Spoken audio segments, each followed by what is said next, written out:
बात को भी पहचान रहे हैं कि प्रभु लीला क्यों करते हैं। भजन कीर्तन सत्संग से जब झूम के आप भजन करते हैं तो इससे आपका स्नायु मंडल पवित्र होता है। और बहुत बार जो डूब के भजन करते हैं उनके मनोहारी रूप में बैठ के करते हैं तो मन भी साधना में एकाग्र होता है और उसके साथ ही शरीर को निरोगता स्वास्थ्य मिलता है और गले के रोगों का भी सहज ही शमन होता है। ये एक अमृत मार्ग है। भजन जरूर करने चाहिए, लेकिन कहते हैं कि भजन के रहस्य को जानकर यदि उस भजन को जीवन में भी उतार लिया जाए तो प्रभु का धाम सहज ही मिल जाता है। अब भगवान वासुदेव की लीला कथा में हम देख रहे हैं कि महाविष्णु लीला क्यों करते हैं। भगवान उनकी लीला का उद्देश्य क्या है। जैसे अध्यापक पाठशाला में पहले लीला करता है, वो प्रतीकों के माध्यम से बच्चों को अक्षर ज्ञान कराता है। यथा कबूतर से क, खरगोश से ख, गाय से ग। तो क्या कबूतर खरगोश गाय रटा रहा है अथवा काखा गा से बच्चों को परिचित करा रहा है। और पहले वो जोर जोर से बोलता है और फिर पीछे बालक उसको चिल्लाते हैं। तो बच्चे क्या कर रहे हैं, वो अक्षर ज्ञान कर रहे हैं जिससे वो इस क्लास से पास हो अगली क्लास में जाए। अध्यापक को काखा गा कबूतर खरबूजा और गोभी से पहचानने की जरूरत नहीं है। अरे वो तो एमए है, पीएचडी है, लेकिन वो तो बच्चों के हित में ऐसा कर रहा है। तो महाविष्णु को भी किसी पाप के शमन के लिए लीला अवतार धारण करने की कोई आवश्यकता नहीं है। अरे वो इच्छा करेंगे कंस पवित्र हो जाएगा अथवा प्रगट ही नहीं होगा। हाँ? एक पापी का वध करने के लिए भगवान लीला अवतार नहीं धारण करते। प्रभु तो हम बच्चों को पढ़ाने के लिए लीला अवतार धारण करते। बोलो ये बात स्पष्ट होती है। तो यहां कंस है, कालनेमी है अथवा भगवान श्री राम की कथा में रावण है। ये कौन है? रावण और कुंभकर्ण भगवान के पार्षद हैं, जय और विजय।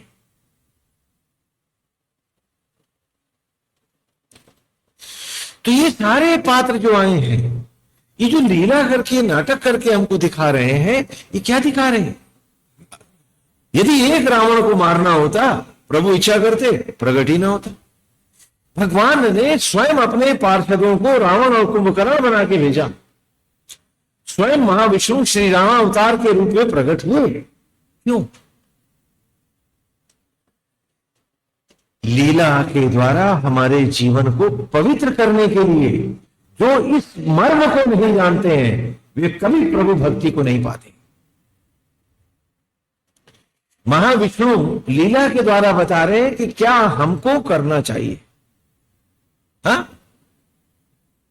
वो रावण को मार के दिखा रहे हैं कि तू भी इस मनोवृत्ति को अपने जीवन में मार, क्योंकि रावण एक नहीं हर देह में है, निरंतर है, जो 10 इंद्रियों को 10 मुंह बनाकर केवल मैं, मेरा घर, मेरे विषय, मेरी आसक्तियां, हाँ सारे समाज को नोच के मैं चौतल्ला कोठी एक सोने की लंका बना लूं, इस मनोवृत्ति को हम क्या कहेंगे? जो 10 इंद्रियों को 10 मुंह बनाए है, वो 10 मुंह वाला कौन है? तो एक है, ये सभी में रहता है। यदि एक की बात होती तो प्रभु इच्छा करते वो वही मर जाता। अभी तक हम बराबर कथाएं सुनते हैं और फिर कुछ नहीं पाते और कुतर्क लेके चले जाते हैं। स्वामी जी ये क्या है, स्वामी जी वो क्या है। यानी मेरे मन का रावण अभी भी शांत नहीं हुआ है। अरे आज ये क्या है, वो क्या है, ये भूल जा। भगवान श्री राम को पहचान, उनके कृष्णा अवतार को जान, उनके रूप में बसने का अब प्रयास कर। चौधरी मत बन।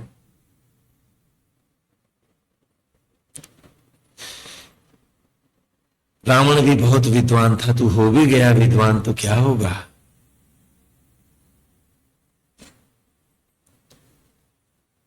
इसीलिए कहा कि भगवान की कथा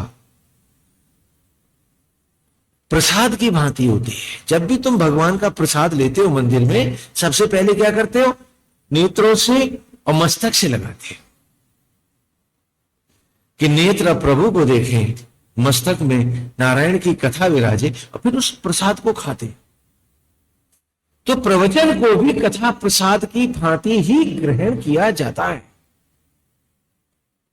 विद्वान नहीं बना जाता, इसमें डूब के जिया जाता है। नारायण इसलिए लीला नहीं करते कि कंस को मारना है। भगवान लीला कर रहे हैं कि हम सब में कंस बैठा है। मुआंद मिथ्याभिमानी मन ही तो हमारा कंस है, पहचानो। नारायण एक कंस को मार के दिखा रहे हैं कि ये कंस भी हर देह में वास करता है। हर व्यक्ति अपने अपने कंस मारे। यदि वो मेरा भक्त है तो मेरी आंखें दिखाए। अपने आप को पहचाने। आज नहीं स्वयं को पहचानेगा तो क्या पशु योनियों में जानेगा? इस दुर्लभ मनुष्य योनि के रहस्यों को पहचाने। कथा के मर्म तक आना चाहिए। अपने रहस्य को भीतर ले जाकर अपने को खोद खोद के कथा में सुनना चाहिए, पढ़ना चाहिए, जानना चाहिए, धोना चाहिए। तब आपने कथा सुनी है, नहीं तो आपने कथा नहीं सुनी है। आपने गोविंद को नहीं जाना है, आपने अष्टमी के देवता को नहीं पहचाना है। कथा सरल हो, अति सुंदर है, लेकिन कथा केवल मनोरंजन मात्र हो, वो कथा नहीं होती। भगवान राम की कथा के जितने पात्र हैं वो सब भक्ति के हैं। हाँ, लक्ष्मण भक्ति है, जानकी भक्ति है, हाँ, भरत भक्ति है, शत्रुघ्न भक्ति है। ये सब नाना भक्तियों के करने के स्वरूप है। लेकिन उसके बाद एक और भक्ति भी है, ताड़का भक्ति भी है, कि जब तुम दूसरों को ताड़ना देने की मनोवृत्ति के भक्त हो गए हो तो तुम्हारी भक्ति क्या है? ताड़का भक्ति। मारीच भक्ति है। भगवान के सामने बैठे अतृप्तियां मांग रहे हैं, भगवान ये और दे दे, ये और दे दे। ये कौन सी भक्ति है? मृग तृष्णाओं की भक्ति है। ये मारीच भक्ति है। और जो केवल रस को लेकर के ही कथा सुनते हैं, उनकी भक्ति क्या है? सुरसा भक्ति है। अगर हनुमान न बने तो सुरसा खा जाएगी। सुरसा, पर खाली रस ले रहे, सुंदर रस ले रहे, बड़ा मजा आ गया और चले गए। तो सुरसा भक्ति करने वाले सुरसा के पेट में समाते हैं। भक्ति को दिन दिन क्षण क्षण प्रभु के समीप होना चाहिए, उसके रूप तक आना चाहिए। देखो, पहले श्री राम भक्ति के पात्रों में आते हैं। जो अनुज हैं, जो सबसे छोटे भाई हैं, उनका नाम क्या है? शत्रुघ्न। क्या नाम है? शत्रुघ्न। कहा कि इस भक्ति में श्री राम के चरणों में यदि तुमको भक्त होकर के जाना है तो सबसे पहले शत्रुघ्न को जीवन में उतारो।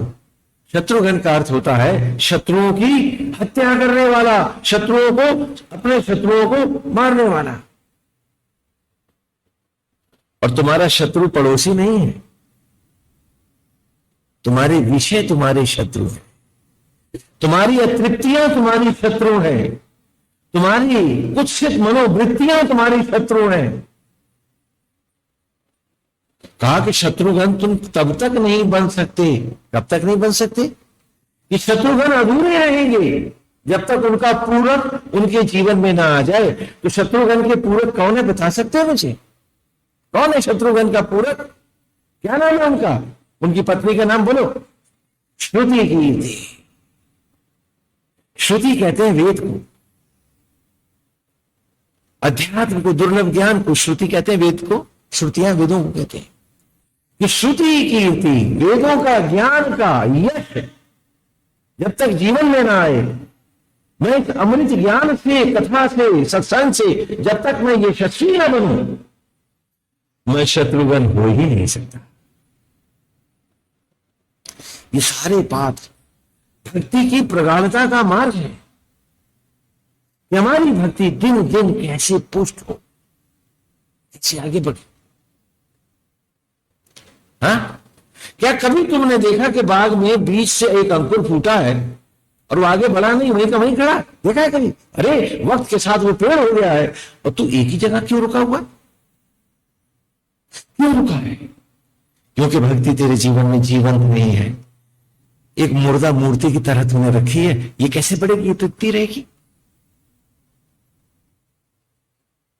और जब एक मुर्दा मूर्ति की भक्ति है, यदि आगे उपले नहीं आ रही है, पत्तियां नहीं निकल रही हैं, एक मुर्दा भक्ति कर रहा है, तो राम तक पहुंचेगा कैसे?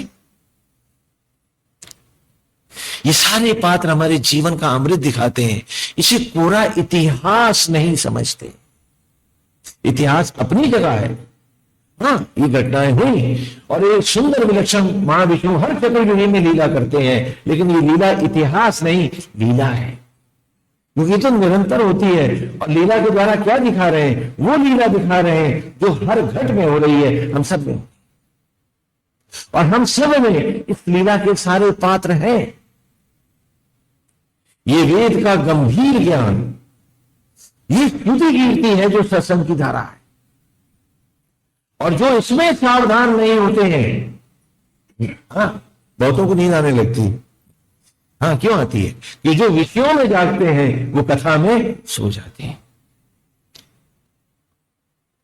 देवता भक्त कथा को बहुत सावधान होकर सुनते हैं और विषयों से विरक्त होने के कारण सो जाते हैं। जब कोई गंदी बात हो तो सुन के भी नहीं सुनता हुआ, जान के भी नहीं, प्रभु में मस्त रहता। ये भक्त का चरित्र है। और विषय का चरित्र है, जब कथा होती है तो वासियां लेने लगता है, बैठे बैठे थकने लगता है, उसको नींद आने लगती है। ये सदा याद रखो कि हमें भक्त बन के कथा को लेना है।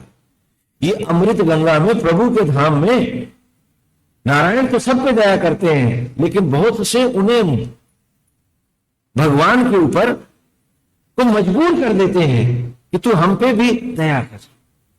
तो जो कुत्सित भावनाओं से बैठते हैं, प्रभु को दया करके उनके वही भाव बढ़ाने होते हैं, उनका पाप बढ़ाना पड़ता। क्यों? क्योंकि तूने कहा नहीं मुझे तो यही लेना है, दयालु ने कहा यही ले जा। लोभी ने कहा मुझे तो लोभ ही लेना, मेरे ये काम करो। उसने कहा ठीक है, मुझे तो नहीं चाहता, लोभी तो चाहिए ना, ले जा।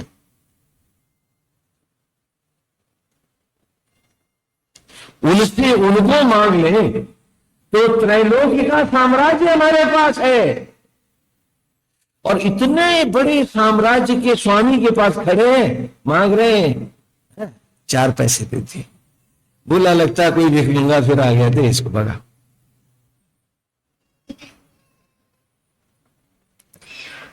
ये दीन, ये वंचक ही रहेंगे, ये कभी ना सुधरेंगे। इसलिए कभी कथा में प्रमाद मत लाओ। यही श्रुति कीर्ति है और ये शत्रुघ्न है। तो जब सावधान होकर कथा में बैठोगे तब पहली बार शत्रुघ्न तुम्हारे जीवन में आएगा, फिर विषयों में तुम्हें नींद आएगी, कथा में तुम सावधान होगे। और जब तक तुम शत्रुघ्न नहीं बनोगे तुम भक्ति में रत भरत हो ही नहीं सकते। भरत किसको कहते हैं? जो भक्ति से भरा हुआ है, जो भक्ति में डूबा हुआ है, जो भक्ति में रत है, सो भरत है। तो पहली बार तुम्हें प्रभु भक्ति का प्रसाद मिलेगा। खाली मूड़ी हिलाने और भजन गाने से निरोगता और स्वास्थ्य भले मिल जाए, भक्ति नहीं मिलेगी। उसके लिए कुछ और प्रयास हम सबको करना होगा। बोलो, समझ में आता है? तो और जब भक्ति में रत भरत का भाव जगेगा तो नारायण की मूर्ति में मन झूम झूम जाएगा, लेकिन अभी भी भक्ति अधूरी है, क्योंकि भरत का भाव प्रभु में झूम तो रहा है। हाँ, अभी ब्रज की गोपियों ने कहा ना कि बावली सी भागती हैं भगवान के पीछे, तो गोपाल कहां चल दिए हैं? कथा में याद है ना कल की कथा कि नारायण मथुरा को चल दिए हैं। और जब गोपियों ने कहा कि राधा तुम्हें रोका नहीं उनको, तू तो कहती थी गोविंद हमें छोड़ के कहीं नहीं जाएंगे, तो राधा उत्तर देती है, अरे पगली कृष्ण गए कहां है? कल वो तो अभी रथ में बैठकर अक्रूर के साथ चले गए। कहा नहीं, वो गया नहीं है, वो हमें भक्ति की अगली प्रगाढ़ता में, अगली अवस्था में ला रहा है। अरे उनकी लीला के रहस्य को पहचानो, हम नहीं जान पा रहे, आप बताओ। कहा जब बाहर से कुछ खो जाता है तो तुम कहां ढूंढते हो? मन की कल्पनाओं में। कृष्ण बाहर से इसीलिए लोट हुआ है कि तुम भीतर बिठा सको उसे।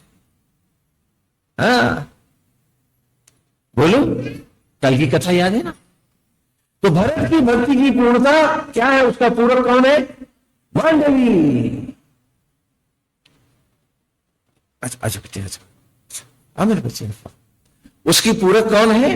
मांडवी। ये हमारी सुंदर देवी मां है। हाँ, तो उसकी पूरक कौन है? मांडवी है। मांडवी शब्द का अर्थ है कि जो चोर छत्राकार छाई रहे, कि जहां जहां दूर दूर तक इस निगाह की बिनाई जाए, मुझे मेरे आराध्य की छवि सब में उभरती नजर आए, तो भक्ति नई प्रगाढ़ता पाए, भरत पूर्ण हो जाए। हाँ देखो कैसी सुंदर भक्ति है। और जब भक्ति इस प्रगाढ़ अवस्था को आए, तभी तुम्हारी भक्ति को अगली अवस्था मिलती है। और वे कौन है? लक्ष्मण जी हैं। और तब राम रूपी लक्ष्मण में मन स्थिर होता है, भक्ति योग की अवस्था पा लेती है। ये कहो कि योगी अलग है, भक्त अलग है, ज्ञानी अलग है, वैरागी अलग है, ये तो ऐसे ही है कि सर अलग है, धड़ अलग है, हाथ अलग है, पैर अलग है।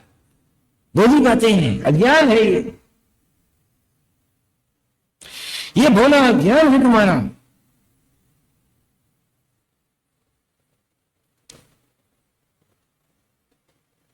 कहा कि जब भक्ति भरत बन जाए और भरत का पूरक मिलकर के भक्ति की पूर्णता प्राप्त हो, तब पहली बार राम रूपी लक्ष्य में तेरा मन, लक्ष्य समझते ना? हाँ? उद्देश्य, राम रूपी लक्ष्य में तेरा मन स्थिर हो और तू लक्ष्मण हो जाए।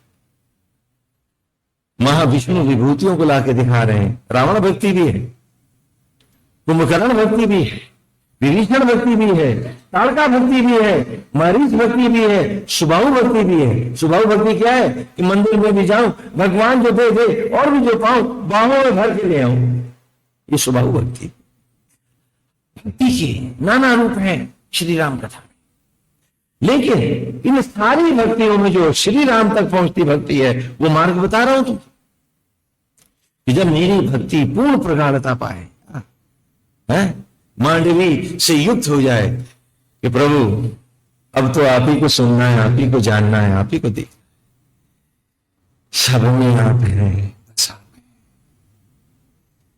अब हम संसार नहीं जानते, गोविंद आप हैं तभी तो संसार है, फिर आप हैं। ये पूर्ण भरत भक्ति है। और जब ये भक्ति आए तो भक्ति के बाद भक्ति की अगली अवस्था भक्त पाता है, वो योग की अवस्था है। कहना क्या स्वामी जी योगा कर रहे हैं, मुर्गासन, कुकुटासन, मूरासन कर रहे हैं। मैंने कहा तो फिर गांव का जोकर, जो सर्कस का जोकर जो है वो तो नारायण होगा, और रस्सियों को नाचता हुआ गांव का नट तो परम ब्रह्म हो जाए।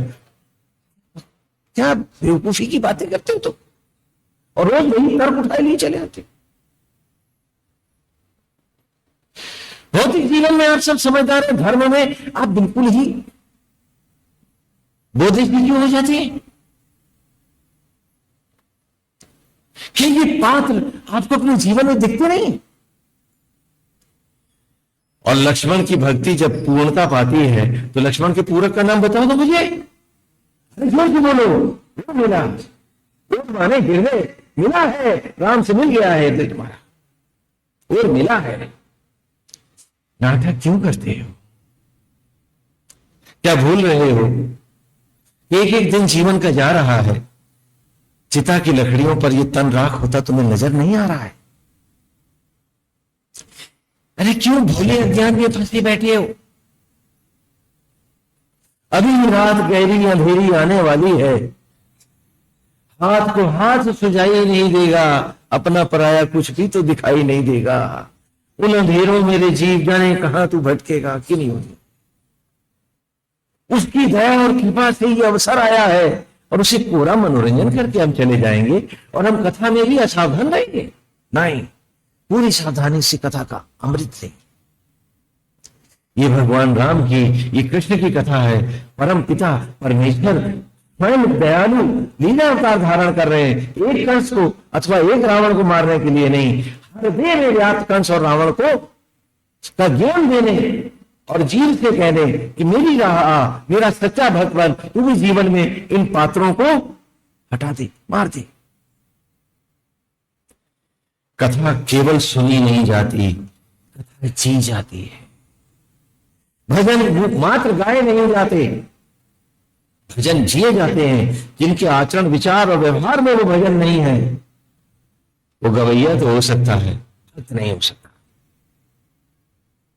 हमें भक्त बन के दिखाना होता है, तो झूम के गाओ, मत होके गाओ, जब भी अवसर मिले भजन गाओ, लेकिन डूब के गाओ, सुरताल सब भूल जाओ। ये मीरा जी का संदेश है, मीराबाई का, सदा याद रखो। और भक्ति को पूरा मनोरंजन मत समझो। फिर देखो कि सुबह से शाम तक मेरे शरीर में, मेरे मन में, मेरे विचारों में विषय वासनाओं ने घेरा तो नहीं डाला? अतृप्ति और इच्छाओं में, झूठ और कपट में मैं फंसा तो नहीं? और यदि फंस गया हूं तो मुझसे बड़ा झूठा, मुझसे बड़ा खोटा दूसरा कौन हो सकता है? अभी प्रभु के चरणों में बैठा था कि धुल गया हूं और फिर वही मैल खा रहा हूं। अवश्य स्वयं को डांटो, जितना सता सकते हो सताओ, जिससे तुम्हारा मन मैली तरफ कदापि न जाए। और जो अपने मन की मैल को आभूषण बना लेते हैं, वो कभी भक्ति नहीं पाते, वो कभी ईश्वर नहीं पाते, उन्हें उनकी भक्ति और कृपा और दया भी नहीं मिलती। मनुष्य योनि एक परीक्षा की घड़ी है और वो सब फेल हो जाते हैं। तो इसलिए राधा ने कहा गोपियों से कि तुम शोक मत करो कि वासुदेव मथुरा चले। वे तो अपनी लीला कथा में बढ़ते रहेंगे, वो जो जो सिखाते जा रहे हैं वो सब ग्रहण करो और सुनो, अब भीतर से मत जाने। और हम हैं कि कथा अभी आश्रम से बाहर हुए और भीतर से वो गए, दुनिया घुस गई, तो कहां भक्ति होगी? कैसे भक्ति होगी? कैसे हम भक्ति कर पाएंगे? बाकी लोगों को ऊपर भेज देना, भीड़ अधिक हाँ? कैसे भक्ति होगी? हमें भक्त बनना है, हमें भक्त बनना है। इस मनुष्य को, व्यर्थ योनि को तबाह नहीं होने देना है। हमारे हमें सौगंध है अपने आराध्य की कि हमें उसी के जैसा तद्रूप होकर दिखाना। अरे शहतूत के पेड़ पर शहतूत लगते हैं और उन पेड़ की पत्तियों का संग करने वाला कीड़ा भी शहतूत के जैसा हो जाता है। धिक्कार है ऐसी भक्ति को कि मेरे में प्रभु का रूप लगाया। एक कीड़े ने भी रूप ले लिया और मैं न ले पाया।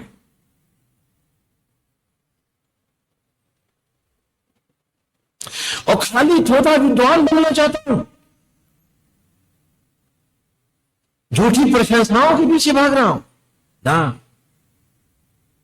मेरा प्रभु मेरी प्रशंसा करे, मुझे अपने में मिला ले तो प्रशंसा है, नहीं तो कोई प्रशंसा है।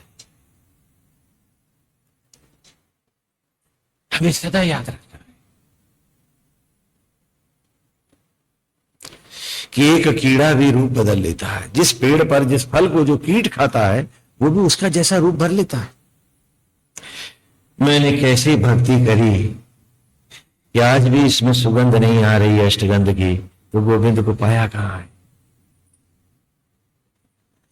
उसका मनोहारी रूप, उसकी मनोहारी छवि मेरे नेत्रों में निरंतर नहीं बसी, तो उसकी झांकी कहां हुई है? अरे ज्ञान विद्वता के लिए नहीं, साबुन के लिए है कि मैल धोनी है। ज्ञान का साबुन है, वैराग्य का जल है। ज्ञान के साबुन से मैल को धोना है, मांजना है, और वैराग्य के जल से उसको बहा देना है और निर्मल पवित्र हो जाना है। ज्ञान और वैराग्य यही अनुपान है। और जब तक मैल है, भक्ति का रस कैसे आएगा? मैला व्यक्ति ऐसे ही सोचता है उसे भगवान मिल गए, जैसे तेरा पर्स चोरी हो गया था। घर में बैठा हुआ था, पर्स खो गया तुम्हारा, तो नौकर बेशक है, क्योंकि उसके अलावा कोई आया नहीं। अब उसकी हर हरकत में चोरी दिखेगी तुमको।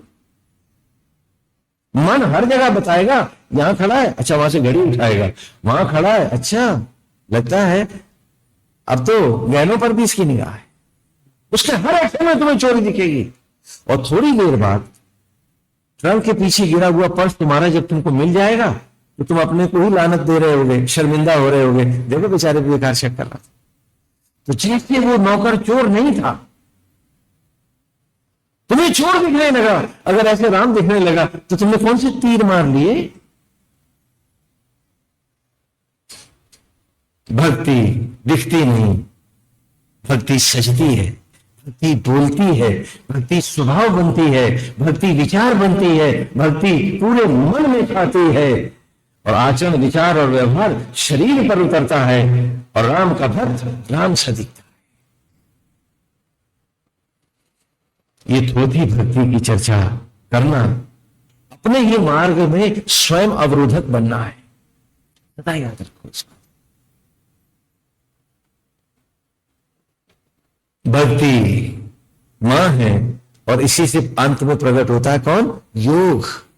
योग माने जुड़ना, न कि मुर्गासन, कुकुटासन, म्यूरासन, पद्मासन।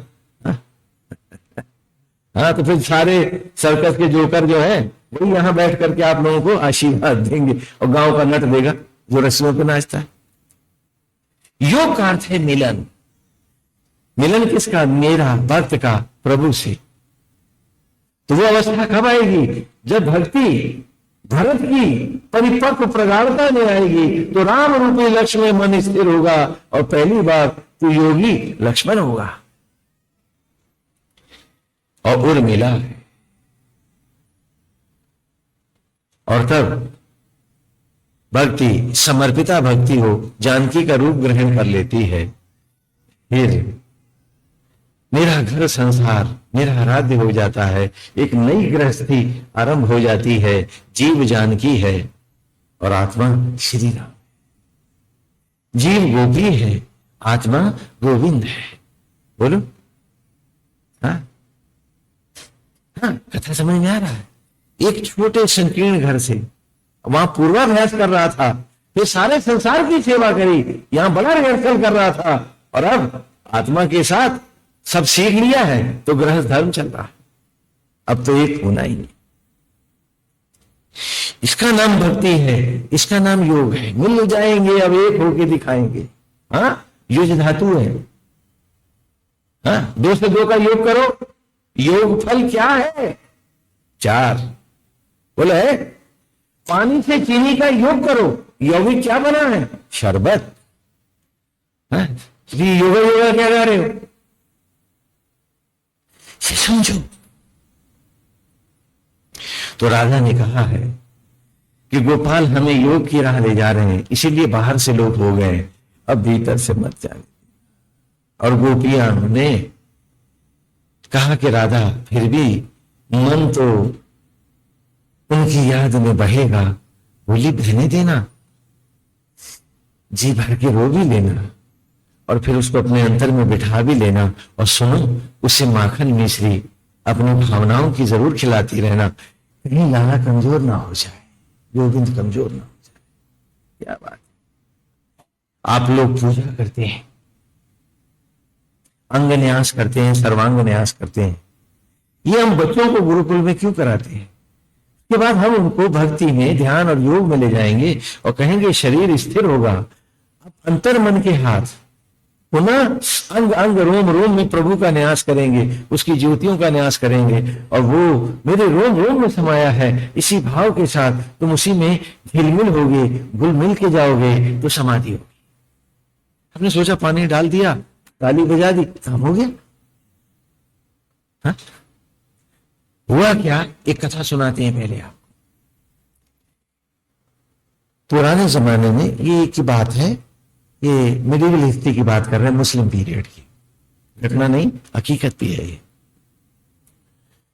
कुछ ऐसे भी बादशाह हुए जो न स्त्री थे और न पुरुष, हाँ, नपुंसक, और ऐसे योद्धा भी होते थे। तो एक बहुत बड़ा तलवारबाज था। और ऐसे लोगों को ही मुस्लिम राजा अपने यहां सिक्योरिटी गार्ड भी रखते थे और वो सेना में भी होते थे। तो एक ऐसा सेनापति भी था। किसी बात से वो नाराज हो गया और उसको निकाल दिया, तो भूखा मरता वो एक गढ़ी में जा पहुंचा। तो बताया कि मैं तलवारबाज हूं, तलवार चलाना जानता हूं। तो वहां के लोगों ने उसको गढ़ी में, राजा ने वहां रख लिया और उसको बताया कि तू सबको तलवार सिखा। तो सेनापति से सैनिक तक को उसने तलवारबाजी, धनुर्विद्या, भाला चलाना, हाँ, फरसा चलाना, पट्टा शिशूल चलाना, ये सब सिखाया। और वो बहुत तगड़ा भी था। एक बार उस गढ़ी पर दूसरे राजा ने हमला कर दिया। दूसरे राजा ने क्या किया? आक्रमण कर दिया। कई दिन तक युद्ध चलता रहा, गढ़ी से भी बहुत सी सेनाएं कटी। तो लोगों ने उससे कहा, अरे भाई तू तो सबका गुरु है, हाँ, सबको तूने तलवार सिखाई है, सेनापति से लेकर सैनिक तक सब तेरे द्वारा तलवारबाजी सीखे हैं, तू भी तो अपना जौहर दिखा, देख कितने जवान कट रहे हैं और तू यहीं बैठा हुआ और खा पी रहा है। तो उसने कहा, मुझसे कहा किसने? कल किसी को जाने की जरूरत नहीं, मैं अकेला ही काफी हूं। तो लोगों ने कहा, हाँ भाई सबको तलवारबाजी सिखाता रहा है, इसमें क्या क्या जौहर हो। तो अगले दिन गेट फाटक खोल दिया गया किले का, और वो जांबाज दोनों हाथों में चमचमाती नंगी तलवारें लिए भाग ली और फिर लौट आए। क्यों भाई लौट क्यों आए? अरे कहने लगे, तुमने कहा था जौहर दिखाना है। बोले हाँ। तो बोला कहां दिखाऊं? सारा मैदान तो आदमियों से भरा पड़ा है, इन लोगों से कहो पीछे हटे और फिर देखे मेरे कर्तव्य। यही तुम्हारी भक्ति है, नाटक करते। मिल जाएगा भगवान तुमको। पूछो अपने आप से, हाँ, क्योंकि वो तो बेचारा सिखाना ही जानता था, लड़ाई थोड़े जानता था। हाँ? तो आप रिहर्सल ही करते रहोगे, ये गोविंद के साथ घर भी बनोगे, फिर योग भी होगा, दोनों एक हो जाए।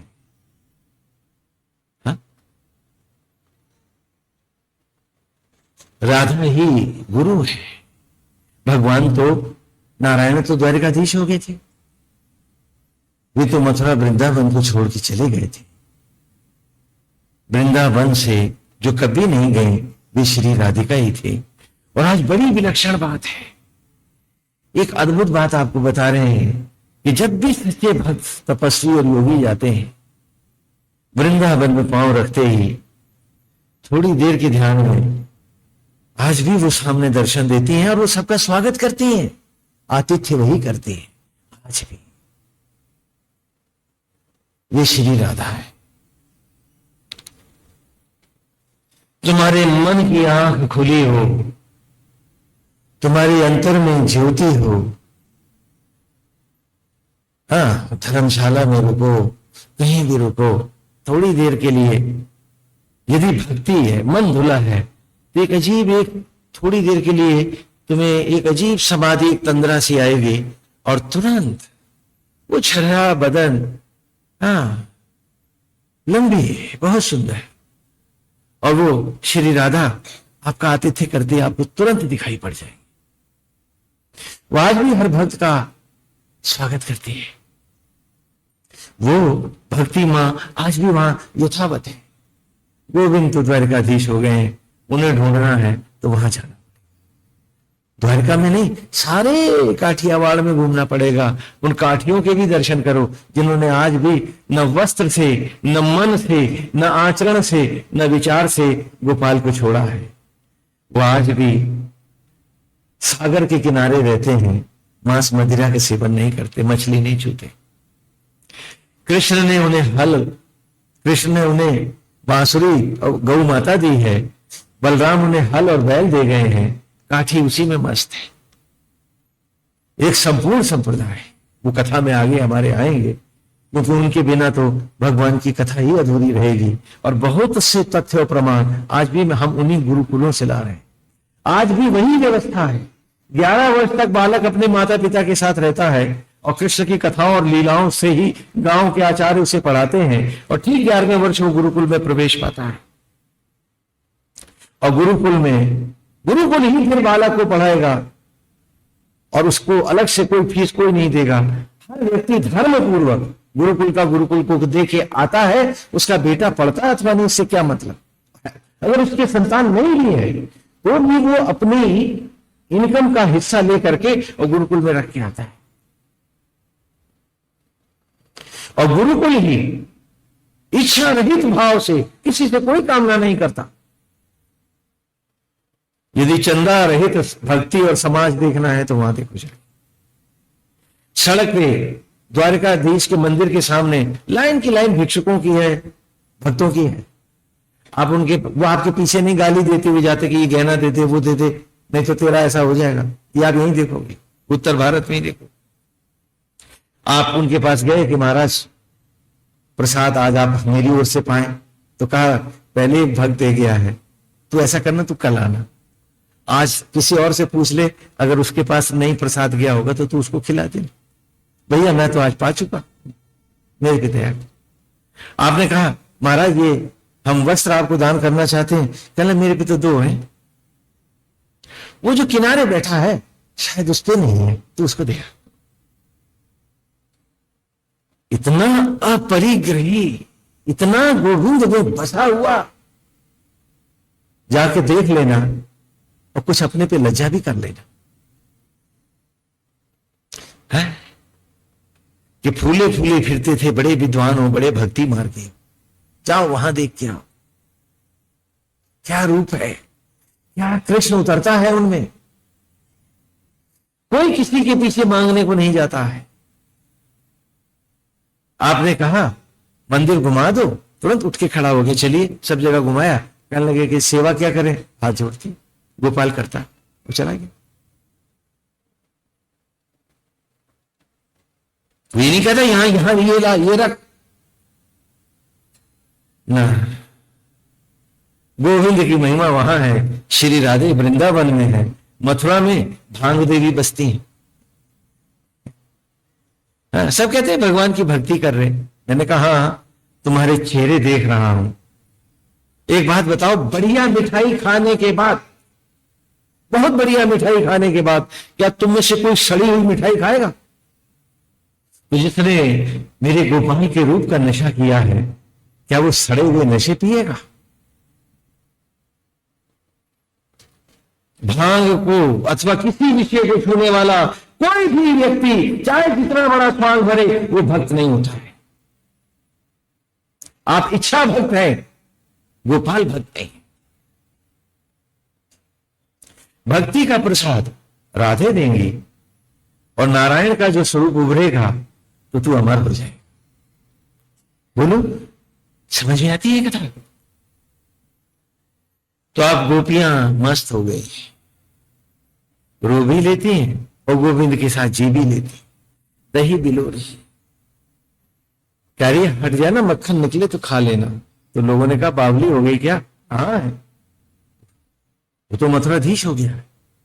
हाँ, उपरांत की कथा में, अभी तो कथा हमारी मथुरा में ही खड़ी है।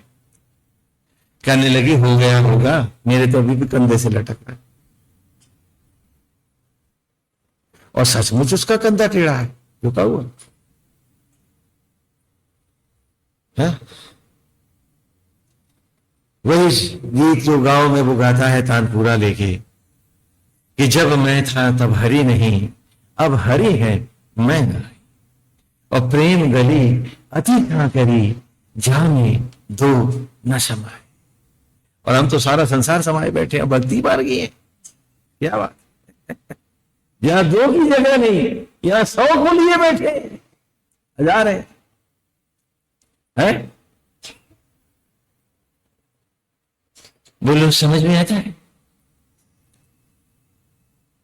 गोपियां रोती भी हैं, बिरहा का भी सुख लेती हैं, और फिर उनके मन में मन धुला मैं, और तुरंत मन के आंगन में बालकनी में पधार गए और उनका जीवन रिमझिम हो गया। हाँ, उधर जब गोपाल पहुंचे हैं, श्री कृष्ण बलराम मथुरा में पहुंचे हैं, तो सारी मथुरा में सारे भक्त आ गए हैं। पहले से ही यज्ञ पे चढ़ावा चढ़ाने का अंश भी हैरान है कि मैंने तो कहीं सूचना नहीं भेजी, इतना बड़ा यज्ञ तो मैंने रचाया ही नहीं था, यज्ञ तो नाटक था। यदि यज्ञ करना होता तो पहली सूचना तो मैं अपने ससुर जरासंध को देता।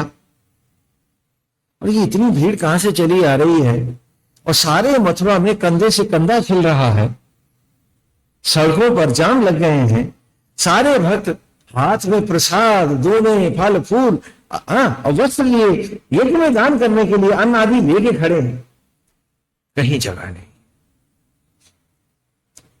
कंस को समझ में नहीं आ रहा है कि क्या हो रहा है। और भगवान वासुदेव को लेकर के, कृष्ण और बलराम को लेकर के जब अक्रूर जी पहुंचे, अक्रूर है, अक्रूर माने जो क्रूर ना हो। जब तक तुम में क्रूरता है, तुम भगवान को न पा सकते हो न ले जा सकते, तुम बात भी नहीं कर सकते उनसे।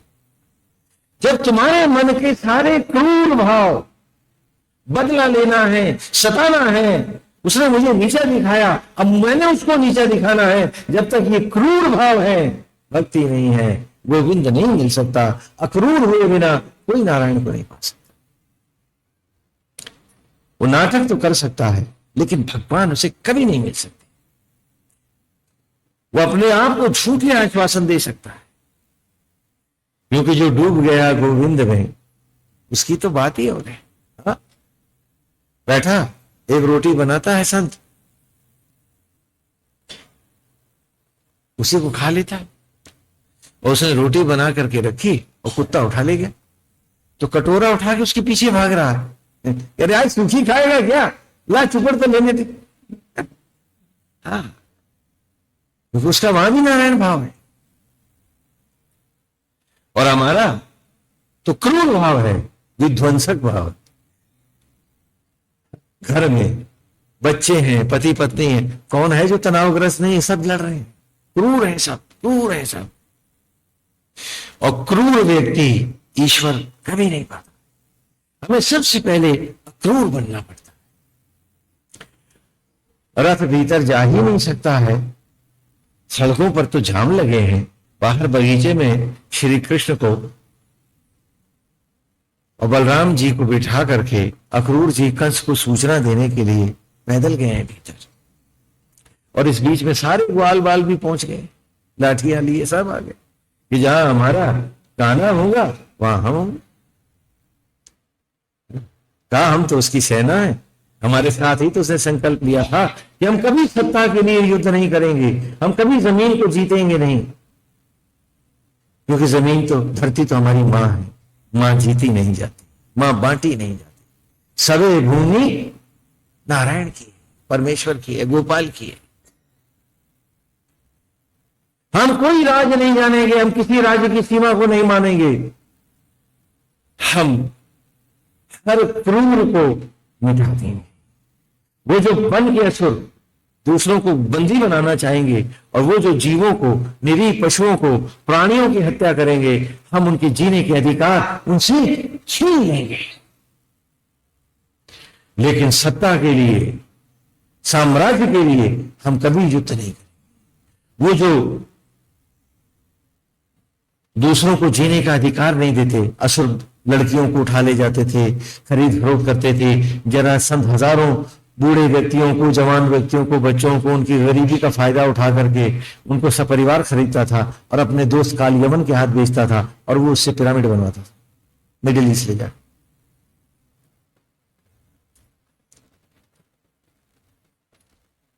वासुदेव ने कहा कि जो इन्हें निरीह को, जो अपनी रक्षा नहीं कर सकते, जो उनको जीने नहीं देगा, हम उसे जीने नहीं देंगे। इसी के लिए हम अस्त्र और शस्त्र धारण करेंगे। भगवान का जो अस्त्र धारण करने का उद्देश्य था वो भी अनूठा था, न भूतो न भविष्यति। ताकि जो असुरत्व को बढ़ाएगा हम उस असुरत्व को मिटाएंगे। हम हर निरीह की, अबला की, बच्चे की, सबकी, उनकी रक्षा का भार कृष्ण अपने ऊपर लेता है, और वो किसी राज्य को, किसी देश की सीमा को नहीं। और यही उन्होंने बालकों के साथ शपथ ली थी। तो जब कृष्ण और बलराम को अक्रूर जी ले गए तो भला सेना कैसे मानती वो सारे। और जब वहां पहुंचे तो दूर दूर प्रदेशों से आए हुए भी उनके सैनिक वहीं खड़े थे। हाँ, और वहां कृष्ण बलराम का जय घोष आरंभ हो गया। उधर मथुरावासी भी तरस रहे थे, ये सब दुखी थे। हर व्यक्ति जान चुका था कि कृष्ण ही हमारा नायक है, वही देवकी का 8वां वंश है और बलराम ही उसके बड़े भाई हैं। ये बात घर घर फैल चुकी थी। तो सारा जनमानस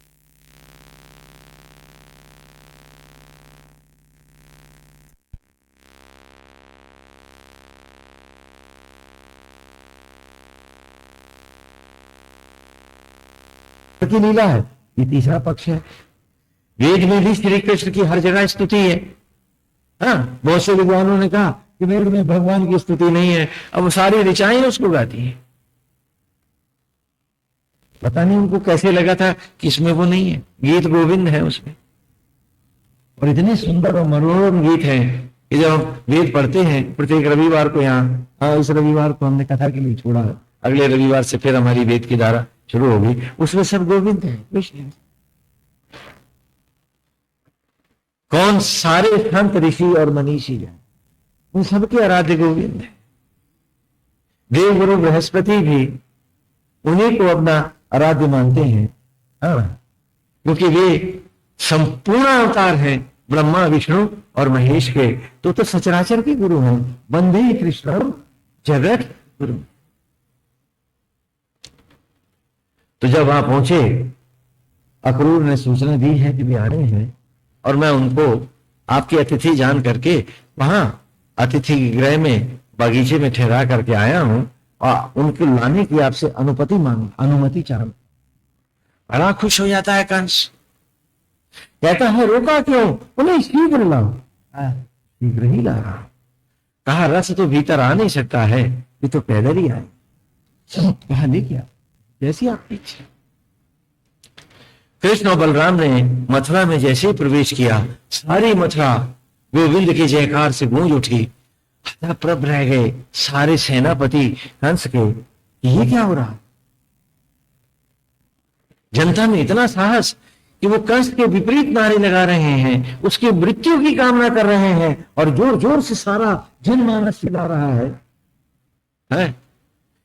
हे कृष्ण तुम्हारा स्वागत है, गोविंद पधारो, हमारे नयन आपके लिए तरस रहे हैं, और पापी कंस का विनाश करो। सारी मथुरा में घोष के साथ ये सारे नारे लगने शुरू हो गए। पहली बार जब मथुरा में कृष्ण और बलराम चले तो वहां लोगों ने उनको जूते पहनाए हैं, पादुका लेके आए, तो कहा नहीं, मेरे सारे ग्वाल बाल नंगे पांव। तो कहा मां गोविंद हम सबको पहनाएंगे।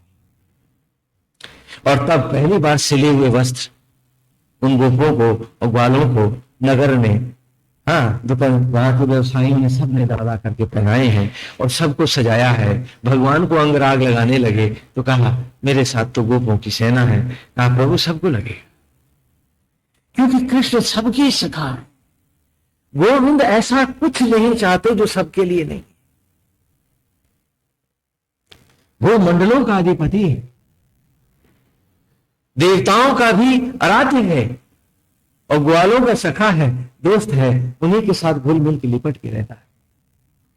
और वो खटखटवासी आत्मा है, वही कृष्ण है। ये अकेला साम्यवादी है सारे सचराचर। है। बाकी तो कम्युनिस्ट कहते हैं, सीनियर जूनियर में फंसे हैं, पता नहीं काहे की कम्युनिस्ट। कृष्ण से हटकर कोई साम्यवादी ना हुआ न होगा। देखो, तुम गरीब हो, तुम अमीर हो, तुम झूठे हो, तुम पापी हो, तुम राजा हो, तुम रंक हो, आत्मा होकर वही सबको एक एक क्षण देता, भेद किसी से नहीं करता। ये साम्यवाद है। और ये नहीं कहता हमारी मांगे पूरी हो, वो तो सबकी मांगे पूरी करता है। ये कृष्ण साम्यवाद है। और सारा सचराचर, पेड़ पौधे वनस्पतियां जीवधारी इसी रूप में कन्हैया को भजती है। पेड़ कृष्ण के भक्त हैं, अक्रूर है, नितांत निष्काम भाव से प्रभु को भजते हुए तुम्हारे ही पुरखों की मट्टी को अन्न में फल में तुम्हें लौटा देते हैं। कोई पैसा नहीं लेते, फीस लेते क्या? हाँ, कोई रावण मांगेगा कि ये बाग मेरा है, पैसे ला? पेड़ तो नहीं मांग। हाँ, और कैसे ऋषि हैं, पत्थर मारो, अक्रूर है, फल देते। और अक्रूर ही पाएगा गोविंद को। अक्रूर जी कृष्ण को लेके चले हैं, चारों ओर जय घोष है। हाँ, उन्मत्त हाथी भेजा है, वो भी मारा गया। हाँ, मल्लों ने कृष्ण को पछाड़ना चाहा है, वे भी गोविंद। वो कथा विस्तार आप कथावाचकों से सुनते हो, हम तत्व विस्तार में रहेंगे क्योंकि 10 तारीख तक ये प्रवचन प्रसंग है। हाँ, इसलिए हम चाहेंगे कि लगभग नारायण का स्वरूप, उनकी विभूतियां, हाँ, सभी तरह भक्त होकर, सामाजिक होकर, राजा होकर, नेता होकर, अर्थशास्त्री होकर, सभी प्रकार से कैसे किया जाता है। गोविंद वो लीला करके कैसे, लीलाओं में हमको हमारा धर्म कैसे पढ़ा रहे हैं, हम वो सब पढ़ते चले। कंस के को सूचना मिल चुकी थी गुप्तचरों से कि कंस, तू अपने ही फल पर मात खा गया है, तेरी सेनाओं में भी विद्रोह है, सेनापति भी अलग है, कुछ थोड़े से ही अब तेरे साथ रह गए हैं। और वो जो भक्त आए थे, हाँ, यज्ञ का सामान लेकर के, वो सब हथियार बंद सैनिक हैं, सबके भीतर हथियार लगे हैं। और महल में, दरबार में, हर जगह विद्रोही सैनिक पहुंच गए हैं। कंस पगला जाता है। अक्रूर जी साथ में हैं, वो कंस के पास ले जाते हैं कि दोनों आपके भांजे आपको प्रणाम करने आए हैं। तो कंस उन्हें मारने दौड़ता है। हाँ, इतिहास में तो यह था वो बिल्कुल ही पागल सा हो जाता है। तब अक्रूर कहते हैं कि कृष्ण आगे बढ़ो। यदि ये कंस गोपों के द्वारा मारा गया तो राजकुल का भारी अपमान होगा। संकोच मत करो कृष्ण। वासुदेव मारना नहीं चाहते हैं उसको, बड़े विनम्र हैं, बड़े संकोची हैं। हाँ, बलराम तो उत्तेजित होते हैं, लेकिन कृष्ण बड़े बने, विनम्र है। कहा किसको बंदी बना लेते हैं, कहा नहीं आगे बढ़ो, मारो इसे, ये बच नहीं पाएगा। और यदि किसी सैनिक ने मार दिया तो राजकुल का भारी अपमान होगा। श्रीमान लोगों के हाथों से ही वीर गति पाते हैं। गोविंद संकोच मत करो, आगे बढ़ो। तब भगवान उसे ललकारते हैं और कंस मारा जाता है।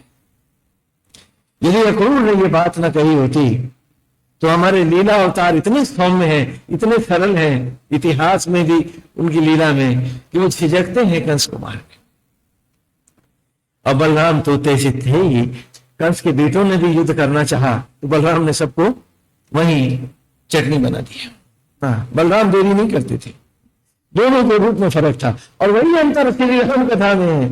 हाँ, यहाँ श्री कृष्ण ने भगवान राम का रूप पाया तो अनुज के रूप में बलराम लक्ष्मण बने।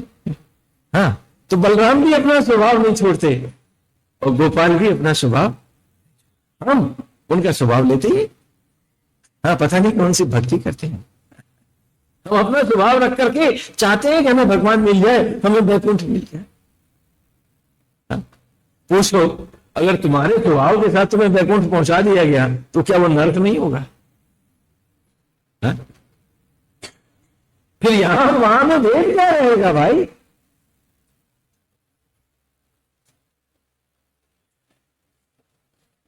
हम गए थे बनारस में, एक बार गए थे, तो वहां के रूप देखिए। कहने लगी ये भगवान विशाल नेत्र की नगरी है। मैंने कहा सो तो हम इसके कण कण को प्रणाम करते हैं। कहने जो यहां मरता है वो सीधा स्वर्ग को जाता है। तो हमने कहा हम तो आज ही टिकट ले आए, लखनऊ वापस जा रहे हैं। बोले क्यों? बोले कहीं यहां मर गए तो हमें भी स्वर्ग जाना पड़ेगा, और अगर ये सब वहां जा रहे हैं तो हम नहीं जाने वाले, हम नहीं जाने वाले, ऐसे स्वर्ग में हम नहीं जाने वाले हैं। ये वहां भी तो यही करेंगे, भांग घिसेंगे, गांजा भी, बच्चों को नोट ना, हम वहां नहीं जाने वाले ना। हम प्रभु से कहेंगे किसी एकांत आसमान के कोने में, नारायण यदि कृपा करो तो बिठा देना, लेकिन ऐसे स्वर्ग में ना ले जाना जहां इन सब के दर्शन हो।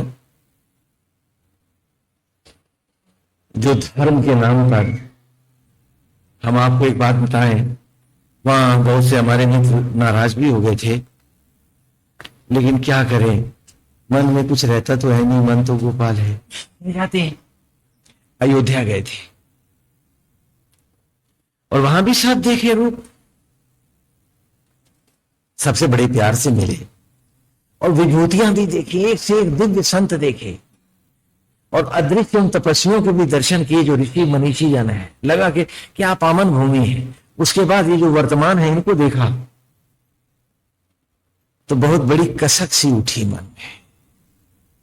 तो घेर के बैठे, कहना स्वामी जी आपने यहां दर्शन किए। हमने कहा बहुत ही अमृत पाया है। लगा कि साकेत साकेत है, अमृत नगरी है। इसका अदृश्य रूप तो अति महिमामयी है, बहुत ही सुंदर है, अति मनोरम है। ये तो साक्षात वैकुंठ है। लेकिन जो दृश्य जगत है उसको देख के मुझे एक नई कथा सुनाने का मन कर रहा है। कहने वो भी सुनाते जाओ। हमने कहा नहीं, आप लोग मुझसे रुष्ट हो जाओगे। कल नहीं सुना तो दो, हमें सुना दी, हमें सुन ले। हमने कहा राम रावण युद्ध हो रहा था, रावण की सारी सेना कटने लगी, सारे मारे गए। तो रावण हताश हो गया कि अब तो मरना ही है। तो जानता था ये मर्यादा पुरुषोत्तम में, ये लंका में घुसेंगे नहीं, शहर में न जाने की मर्यादा है, वनवासी है, शहर में जा ही नहीं सकते, तो लंका में तो घुसेंगे नहीं। तो बोले यही मौका है, तू नहीं लीला कर ले। और रावण लंका से लोप हो गया। और राघवेंद्र तो वहीं बैठे धनुष बाण लिए इंतजार कर रहे हैं कि अब आओ युद्ध करेंगे। और रावण वहां से लोप हो गया और अयोध्या में प्रकट हो गया और राम का रूप भर लिया। लंका तो उसकी रही, अरे आज तो वो अयोध्या भी ले गए। क्या बात है। युग युगांतरों का वो तपस्वी स्वरूप आज भी जहां तपते हैं, संत ऋषि मरुदगण, यक्ष और किन्नर भी जहां अदृश्य होकर के जिस धाम का दर्शन करने आते हैं, वहां ये भी कथा लिए जा। पता नहीं क्यों मेरे मन के पाप मुझे परमेश्वर में झुकने क्यों नहीं देते। एक बात ईमानदारी से पूछता हूं मैं आपसे, आप सच बताना, अगर प्रभु पेट ना भरे तो क्या किसी का पेट भर सकता है? नहीं भर सकता। मानते हैं आप सब लोग? अरे नहीं मानते हैं ना, तभी तो ये सब कर रहे हैं भगवान के नाम पे धंधे।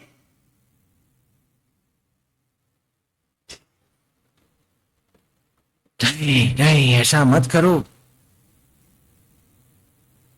ऐसा मत करो। इन पवित्र नगरियों को, इन महातीर्थ नगरियों को यूं मैला न करो। इच्छा एक नारायण से रखो। क्यों? इसमें तुम्हारा भला है, गृहस्थ का भी भला है, सबका भला है। क्योंकि जब हर इच्छा तुम्हारी नारायण के पास आएगी तो ध्यान किसका होगा? तभी तो भक्त बनोगे। और जब इच्छा एक्स वाई जेड के पास, बैंकों के पास, फलाने को ठगना है, फलाने को ये दिखाना, इसमें जाएगी तो भक्ति किसकी करोगे? हाँ बोलो। ये मंत्र है। और आज हमारा संत समाज ही इससे अलग हट गया। प्रभु जो चाहे बनाए, गोविंद जो चाहे बनाए, इच्छा नारायण से हटके कहीं रखनी ही नहीं है। हाँ, कोई हमें गुरु माने, ये उसकी भावना है। मुझे तो प्राणी मात्र की चरण रज को माथे पे लगाना है। मेरा राम तो घटघट वासी है। ये सब मेरे आराध्य है। इस विनम्र भाव से सनातन धर्म में गुरु और शिष्य का भी संबंध होता है। कि आप गए किसी तपस्वी और मनीषी के पास और आपने हाथ जोड़ के कहा कि मैं आपको गुरु के रूप में धारण करना चाहता हूं, मैं आपको अर्पित हूं। तो वो ऋषि हाथ उठा के आशीर्वाद देते हुए, कुछ ही वाक्य हैं जो हर समय प्रत्येक ऋषि दोहराता था कि तुम झुक रहे हो, विनम्र हो, ये तुम्हारा अति सुंदर मनोरम भाव है, ये तुम्हारा भक्ति का स्वरूप है जो दिख रहा मुझको, सुंदर है। झुकोगे नहीं तो पियोगे कैसे? अरे भाई किसी से कह रहे हो पानी पिलाओ तो झुकना तो तुम्हें पड़ेगा ही ना, जब वो पिलाएगा तो। कहा झुकोगे नहीं तो पियोगे कैसे? इसलिए तुम ये गुरु धारण करते हो, ये सुंदर बात है, हम इसे स्वीकारते हैं। लेकिन सुनो वत्स, मेरा ब्रह्म तो सब में है, घटघटवासी है, तो मैं चेला ब्रह्म और ब्रह्म अलग दो तो नहीं कर पाऊं। तो मेरे लिए तुम मेरे आराध्य का रूप हो, अब बताओ मैं तुम्हारा क्या हित करूं? ये गुरु और शिष्य का संबंध था। लेकिन दुर्भाग्य से गुलामी के अंतरालों में विशेषकर और संप्रदायों के प्रादुर्भाव के बाद, हाँ, शागिर्दवाद, उस्तादवाद और जमूरावाद यहां भी शुरू हो गया। कस्में खाना, कौल भराना। अरे जो सन्यासी संकल्प और विकल्प से रहित है, एक नारायण का होकर जी रहा है, वो किसको संकल्प देगा? हम वेद पढ़ाएंगे, हम कर्मकांड भी पढ़ा देंगे, हम ज्योतिष भी पढ़ाएंगे, लेकिन ये सब करेंगे नहीं। क्यों? क्योंकि इसमें संकल्प लेना पड़ेगा, वो हम लेंगे नहीं। तो जब वहां हम संकल्प नहीं लेंगे, वो चेले को कहां से संकल्प दे देंगे? अरे भाई तुम मानो, तुम्हारी भावना हमारे लिए तो सीए राम में, अब आप गाओगे लेकिन हमको तो मानना चाहिए ना, तो हम मानेंगे। तो फिर गुरु जी कहां से हो जाएंगे? इसीलिए आश्रम के बाहर बोर्ड लगा है कि गुरुता की गरुता का भार ढोए कौन, जन जन की चरण रज को हम भाल तिलक जानते हैं। आपके पैर की धूली हमारा चंदन तिलक।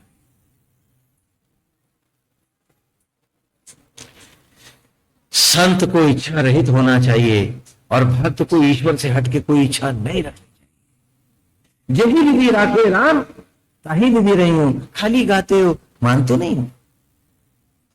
जो बाहर इच्छाएं रखता है वो भक्ति को मिटाता है, राम का नाम मिटाता है, राम का रूप मिटाता है। कि गोपाल नारायण जब आत्मा होकर आप ही हमारी सेवा कर रहे हो, प्रभु कितने कृपालु हो, मेरी जूठे अन्न को शबरी का प्यार दे रहे हो। क्योंकि यदि तुम मेरे इस जूठे भोजन को रक्त में न बदलो, मुझे तो आता भी नहीं बदलना। तो सात्विक भोजन जो मैंने अभी खाया है, नारायण यदि आप उस भोजन को शबरी का प्यार न दो, रक्त में न बदलो, तो सात्विक भोजन ही सड़ेगा और मैं मर जाऊंगा। तो जब आप इतने विनम्र हैं, आप इतने दयालु हैं, आप घट रहते हैं, तो मैं हर घट को प्रणाम करूंगा। ये गोविंद ये आपके बनाए रूप है, मेरे लिए तो देवता है। मेरा धर्म इनको नीचा दिखाना, नीचा बनाना नहीं। आपकी कथा में जरूर कड़वी बातें कहता हूं, झंझोड़ता हूं, क्योंकि इनको धोना है, इन्हें इनके रूप में लौटा देना है। ये जो कुरूप हो गए हैं विषयों के कारण, इन्हें सुंदर रूप में लाना है। ये सेवा है मंच से, सो कर देता हूं। आप लोग गुस्सा मत किया करो जब हम बहुत बातें कहते हैं। हाँ, गोविंद हरि हरि उपना, क्योंकि वो धर्म है इस मंच का। क्योंकि कथा वाचक का धर्म है, आचार्य का धर्म है कि तुमको वाही जगत का धर्म पढ़ाए, कर्मकांड आदि सिखाए। और गुरु का धर्म है इसी कर्मकांड को तुम्हारी आत्मा के साथ जोड़ के अब भीतर के संसार की भी संगी संग सैर कराए। तो मेरे इधर वेद व्यास हैं, तो इधर देव गुरु बैठे हैं, दोनों धर्म मुझे निभाने हैं आपके साथ। इसलिए कथा बाहर भी करूंगा और फिर आपके भीतर के, हाँ, तन संसार में भी इस कथा को उतारना, ये मेरा धर्म, ये आदेश देव गुरु का है ना। इसीलिए हमने सनातन धाम सनातन पीठ बना दिया है। ये धर्म पीठ है, ये संप्रदाय नहीं, ये गंगा है धर्म की। यहां सब संप्रदाय हैं, सबको प्रणाम है। ये पीठ हिंदू मुस्लिम सिख ईसाई ब्राह्मण क्षत्रिय वैश्य शूद्र नहीं जानता है। वो तो जानता है कि एक आत्मा हम सबको बनाता है, तो एक वो ब्रह्म द्वितीय नास्ति। ये अभेद आश्रम। और यहां की कथा केवल आचार्य की नहीं, आचार्य और गुरु दोनों की रहेगी, इकट्ठी चलेगी, घुलमिल के चलेगी, योग करके चलेगी। तुम भी योग करना सीखो। हाँ? तो जब मारा गया कंस और उसके सारे बेटे,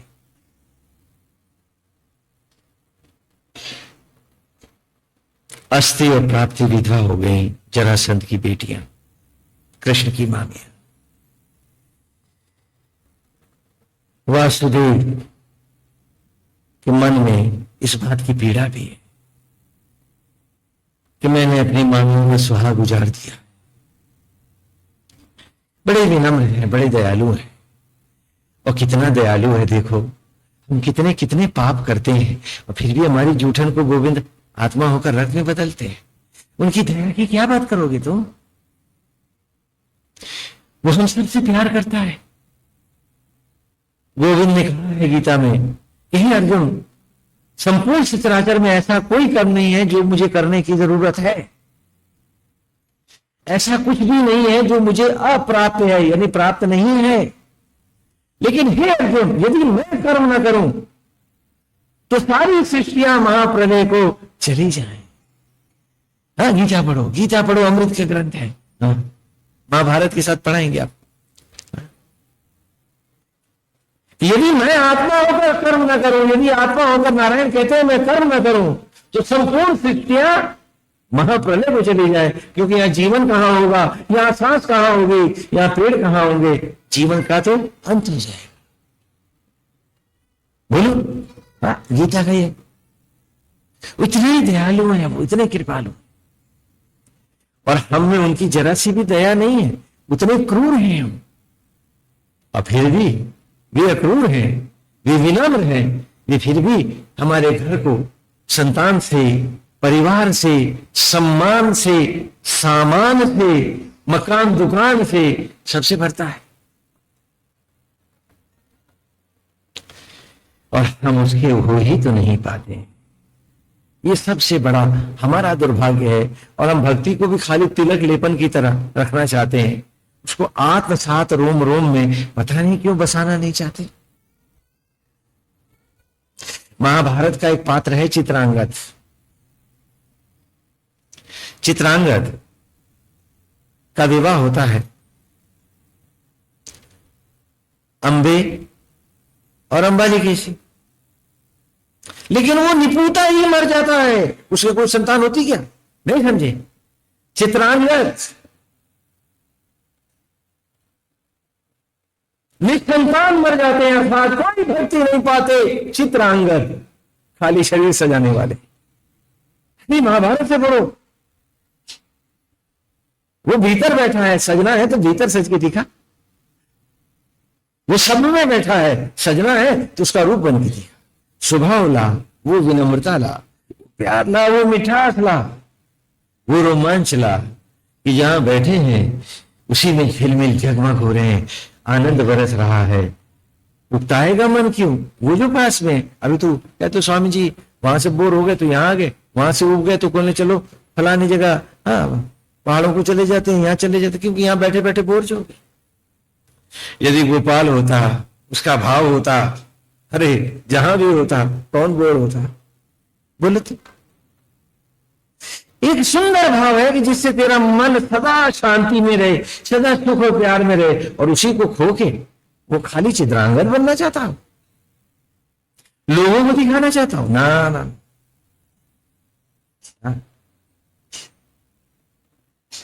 आप सब लोग पूजा करते हो, भक्ति करते हो ना, है? फिर भी भगवान के दर्शन नहीं होते, क्यों नहीं होते? एक बात बताओ, तुम पूजा पाठ क्यों करते हो? तुम भगवान की झांकियां क्यों सजाते हो? तुम उनके सामने सुंदर भजन क्यों गाते हो? मैं पूछता हूं आपसे, क्यों गाते हो? एक ही तो जवाब दोगे, स्वामी जी भगवान रीझ जाए हम पे, भगवान को प्रसन्न कर रहे हैं। मैंने ऐसा किया? बोले हाँ। मैंने कहा भगवान तेरे पे रीझ गए, अगर भगवान तुम्हारे पे रीझ गए तो इसमें तुम्हारा क्या कल्याण है? बोले क्यों? प्रभु रीझेंगे तो हमारा कल्याण नहीं होगा। मैंने कहा अरे भाई, जो जिस पे रीझता है वो तो उसी का डुप्लीकेट होता है, पता नहीं क्या? आंखें खोल के देख कि जब कोई गांव का गंवार लड़का किसी फिल्मी हीरो पे रीझ जाता है, उसमें हीरो का कल्याण होता है क्या? बोले ना, हाँ, वो लड़का उसका डुप्लीकेट हो जाता है, बाल भी वैसे ही बनाने लगता है, जुल्फें भी वैसे ही सजाने लगता है, कपड़े चाल ढाल भी वैसे ही करने लगता है, और डायलॉग भी मुंह वाला टेढ़ा करके वैसे ही बोलने लगता है।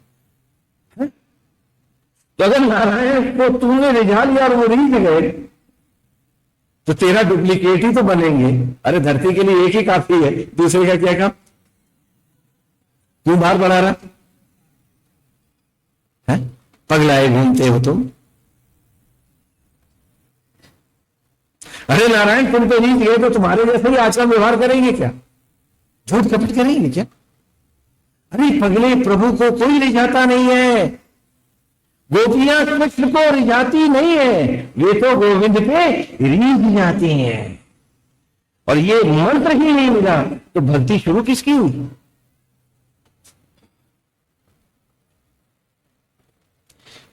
गोविंद रिझाए नहीं जाते, उनके मनोहारी रूप पर, उनकी सुंदर बाकी छवि पर, उनके प्यार पर, उनके सौंदर्य पर, उनकी ज्योतियों पर हम भक्त रीझते हैं। और हम रीझेंगे तो हम उनके डुप्लीकेट होंगे तो कल्याण हो जाएगा। न कि रिझाएंगे और वो हमारे डुप्लीकेट होंगे तो हमारा कल्याण होगा। इतनी छोटी सी बात आप नहीं समझ पाए। हाँ? हाँ? भजन गा रहे हैं भगवान को प्रसन्न, अरे भजन गा मन को प्रभु में लगाने के लिए, मन को गोविंद को रिझाने के लिए, न कि भगवान को रिझा। ईश्वर को रिझाने वाले दंभ को पाप प्राप्त। ईश्वर को रिझाने का अर्थ है सिद्धि पाना, और जितनी सिद्धियां जो पाता है वो प्रभु के द्वारा ही विनाश हो जाता है, चाहे वो रावण है, चाहे वो ताड़कासुर है, अथवा कोई। प्रभु को रिझाओ मत, विनम्र होकर रीझ जाओ, योग हो जाएगा, आवागमन, सदा सुख के सागर में समा जाओ। हाँ? सबसे पहले भगवान ने महाराज उग्रसेन को जेल से बाहर किया है। उनकी दशा देखकर गोविंद के भी नेत्र बरस रहे हैं, और उग्रसेन की तो व्यथा कथा कोई बयान ही नहीं कर सकता। जीत का आनंद नहीं है, पीड़ाएं हर ओर छाई हैं, नेत्र बरस रहा है। और उनको लेकर साथ ये अपने पहला प्रथम दर्शन पाते हैं माता देवकी का और वसुदेव का।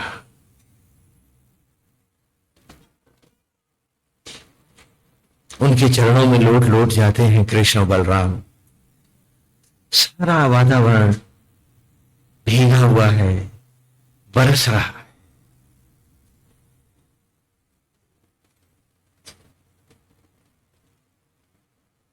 एक लंबी पीड़ा का अंतराल,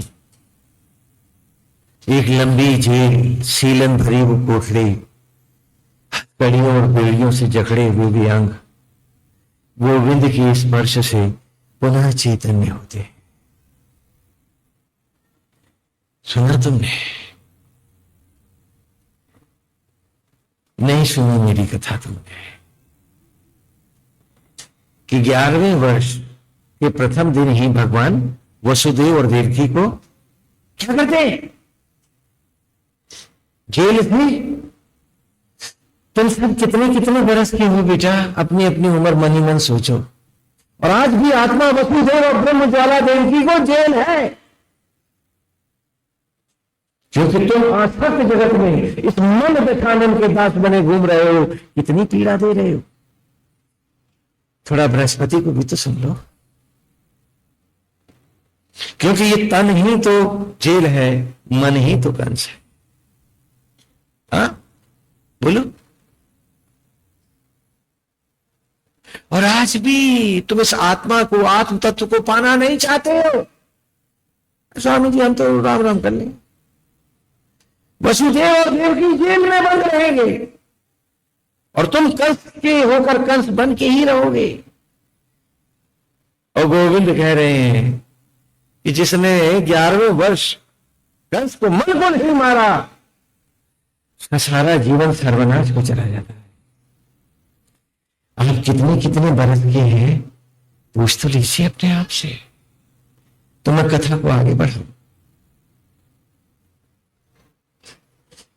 ये वसुदेव और देवकी कब स्वतंत्र होंगे,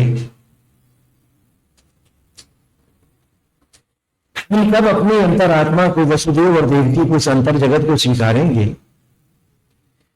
हम कब ज्ञान के द्वारा इस सत्य को पाएंगे और वैराग्य के जल से भौतिकताओं से विरक्त होते हुए पूर्ण आध्यात्मिक होकर जिएंगे, तो ये जेल मंदिर हो जाएगा। हाँ, ये रूपक देख लो देवगुरु का। हाँ, ये कहा कि ये शरीर क्या है, ये एक जेल है। शरीर क्या है, ये एक जेल है और जीव रूप हम सब कैदी हैं। आत्मा जेलर है। हाँ, ये उदाहरण समझ। जब भी कैदी जेलर के विमुख होता है, जेल की मर्यादाओं को नहीं मानता है, तो खूब मारा तोड़ा जाता है जेल में। यही रोग, पीड़ा, व्याधियां, चिंताएं और अभाव है तुम्हारे। कहा ये शरीर एक जेल है। जेल ना होती तो इतने दंड क्यों होते तुम्हें मनुष्य योनि में। पशु तुमसे अच्छा और सुखद जीता है, तुम हमेशा चिंता और दुख में और अभाव में जीते हो। ये शरीर एक जेल है।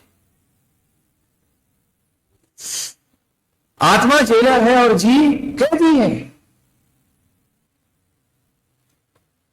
ये मैं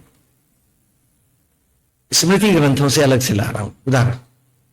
बातें उदाहरण वहां जो दिए हैं, आज वो ना परिस्थितियां हैं, तो उदाहरण आप कैसे समझोगे। तो मैं आप ही की परिस्थितियों में उन्हीं उदाहरणों को जो सदग्रंथों में है, जो उपनिषद में है, हाँ, उपवेदों में है, उन्हीं को आपके सामने थोड़ा सा आज की परिस्थितियों में ढाल के रखता हूं, जिससे आप लोग उसे अच्छे से समझ सकें। मेरे पास स्वयं के पास देने को कुछ नहीं है। वो जो धरोहर है इतनी है कि अगर बांटूं तो 1 करोड़ जन्म भी थोड़े, तो फिर मैं नया क्या लाऊंगा आपके। ये सब उन्हीं के श्री चरणों का प्रताप। हाँ, खाली वर्तमान परिस्थितियों में ढाल देते हैं कि आप समझ लें। हम में किसी के पास कुछ देने को नहीं है। इतना दे गए हैं पूर्वज हमारे कि नए का काम ही नहीं। इतना है, इतना है। तो कहा ये शरीर एक जेल है। हाँ, अपने अपने रूप देखो। आत्मा जेलर है और जीव कैदी। जब भी तुम गुस्सा करते हो, ईर्ष्या करते हो, द्वेष करते हो, तुम रोगी हो जाते हो। हाँ, जेलर ने सजा दे दी। अब अस्पताल में बोतल थामे टीके लगवा रहे हैं। हाँ, इसकी दवाई अच्छी नहीं है तो उस डॉक्टर के पास चलो। जेलर मुस्कुराता है, घूमता रहे, जब तक नहीं सुधरेगा सजा मिलती रहेगी। तो तुम्हें कोई ठीक नहीं होगा। अगर जीव जेलर के कहने में आ जाता है, जेलर की भक्ति करने लगता है, तो जेल में भी बड़े सुख से रहता है। देखो रह रहे हैं ना, 40 बरस से 30-40 बरस जो भी हैं, आप देख ही रह रहे हैं ना। यदि जेलर की भक्ति में जीव चला गया तो सुखी सुख है, और जब जेलर प्रसन्न हो जाता है तो पैरोल भी दे देता है। लगा समाधि भूम या लोग लोकांतर। क्या बात है। हाँ, ये आनंद ही है। खुली आंखों में, हाँ, इस दृश्य जगत को देख और मूल ज्ञान समाधि में अदृश्य ऋषत्व का भी दर्शन पा। मौज कैसे। हाँ, और उन्हीं की संरचना में बैठ, और फिर ले आ वहां से वेद की सारी ऋचाएं उठा ला, पढ़ा सकते। ये भी तो बात है ना। हाँ, जो संस्कृत नहीं पढ़ा वो वेद पढ़ाएगा। वो भी कर रहे हैं, हो रहा है, हो रहा है।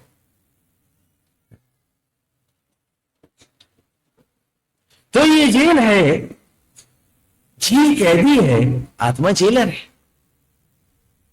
हाँ? पैरोल भी दे देता है, और जब बहुत प्रसन्न हो जाता है तो रिकमेंड कर देता है, तो कहता आज से तू ही जेलर है, जा एक नया ग्रह ले, आत्मा का मेरा ही स्वरूप पा और जगत आत्मा बन, और जा एक नए ग्रह पर जीवन का संचार कर। तू एक मकान को रो रहा है, वो तुझे प्लेनेट दे रहा। और फिर भी तुम खाली चित्रांगद होना चाहते हो, कथा भी सुन के नहीं सुनना चाहते, विद्वान बनना चाहते हो, अरे मत बनो।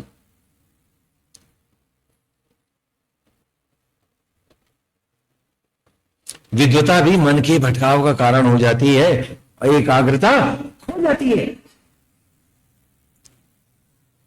यात्री को उतना ही सामान बांधना चाहिए जो यात्रा के लिए जरूरी है। ज्यादा सामान बांध लेगा तो घर से बाहर चौराहे तक ही पहुंचेगा तो रीढ़ की हड्डी टूट जाएगी, फिर यात्रा वहीं तो पे जाके निपट जाएगी। एक आपको रहस्य बताते हैं, एक उदाहरण देते हैं। एक गरीब किसान था, एक गरीब किसान था, बहुत गरीब था। एक गरीब किसान था,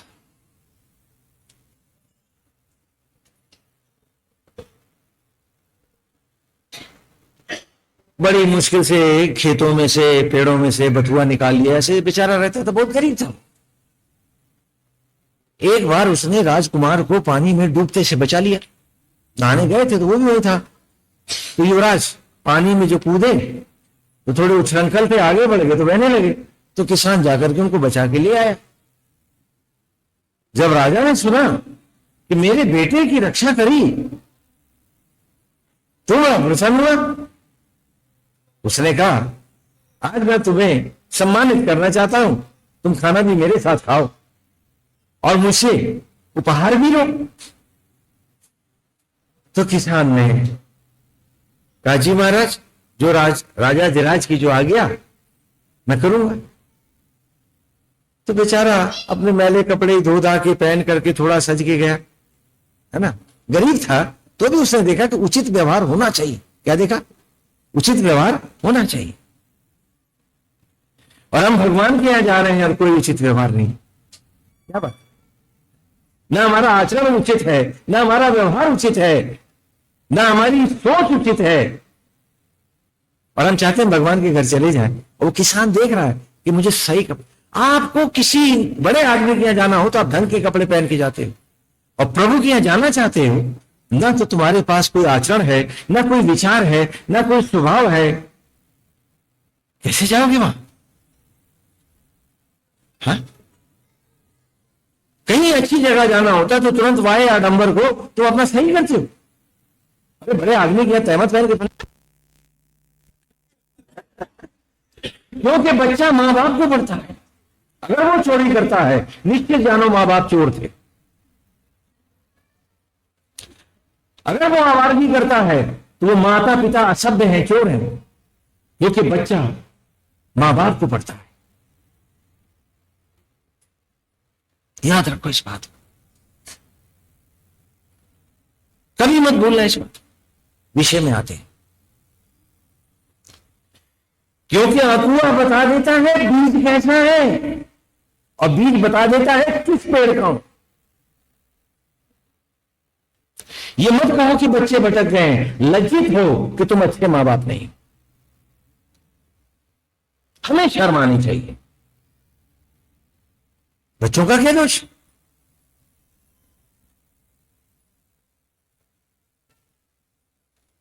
गोविंद हरि हरि ओम। ना, वो तो भगवान का रूप है। उन्हें संस्कार देना, जीवन देना, उनको सभ्य बनाना, उनको सुसंस्कृत बनाना, ये तो माँ बाप का धर्म है। उंगली बनाई नहीं, बेटा बेटी कब बनाए थे? उन्हें अच्छा आचरण देने के लिए ही तो भगवान ने तुम्हें बालक दिए थे। सदा याद रखो, क्योंकि जो बच्चा गलती करता है वो अपने मां बाप कितने निकृष्ट है वो यही दिखलाता है। तो इसलिए उन्हें अच्छा आचरण दो, उन्हें बताओ कि उनको धर्म स्थानों पर, मंदिर में, सार्वजनिक स्थानों पर कैसे व्यवहार करना चाहिए, और उनको अपनी मनोवृत्तियों को कैसे, जब तुम नहीं जीतोगे तो वो कहां से जीते। यही तो दिखा रहा हूं कि किसी बड़े आदमी के यहां जाते हो तो अच्छे कपड़े पहनते, सभ्य आचरण करते हो, उससे अबे तबे करके बात तो नहीं करते। और तुम प्रभु के धाम जाना चाहते हो, न तुम्हारा आचरण है, न तुम्हारा विचार है, न तुम्हारा व्यवहार है, न तुम्हारा समर्पण है, और न ही कर्म तुम्हारे हैं। कैसे दर्शन पाओगे उसका? तुम कहते हो स्वामी जी ने, उसने ऐसा किया तो मुझे गुस्सा आया, उसने ऐसा किया तो मेरा बदले का भाव आया। अरे पगले, तूने राम तो गवाया, तुमने ईश्वर को खोया, तुम्हारा सारा तप का सर्वनाश हो गया। और चित्रांगद के संतान नहीं होती है, चित्रांगद निपुता मरता है, उसकी कोई औलाद नहीं होती। और हर चित्रांगद भक्तिहीन, तपहीन, साधनाहीन ही मरता है, उसकी कोई उपलब्धि नहीं होती है। हम उस राजा की कथा में हैं, तो बेचारा सज की गया राजा के यहां। राजा ने उसको बहुत सारे आभूषण दिए, उसने अपने झोली में रख लिए। और फिर महाराज ने कहा, आज तुम्हारे लिए मैंने बहुत ही स्पेशल खाना बनवाया है, मैं तुमसे अति प्रसन्न हूं। और उसने भोजन किया, कहा भरपेट खाओ। किसान ने खाना खाया और देखी चीजें, गणित किया कि 300 रुपए से कम का भोजन मैंने नहीं खाया। अरे 300 रुपए का भोजन तो मैं 6 महीने में भी नहीं खाता हूं, वैसे ही नहीं होते मेरे पे। बड़ा खुश, बड़ा प्रसन्न। आभूषण तो छिपा लिए, दिखा दूंगा तो लूट लेंगे।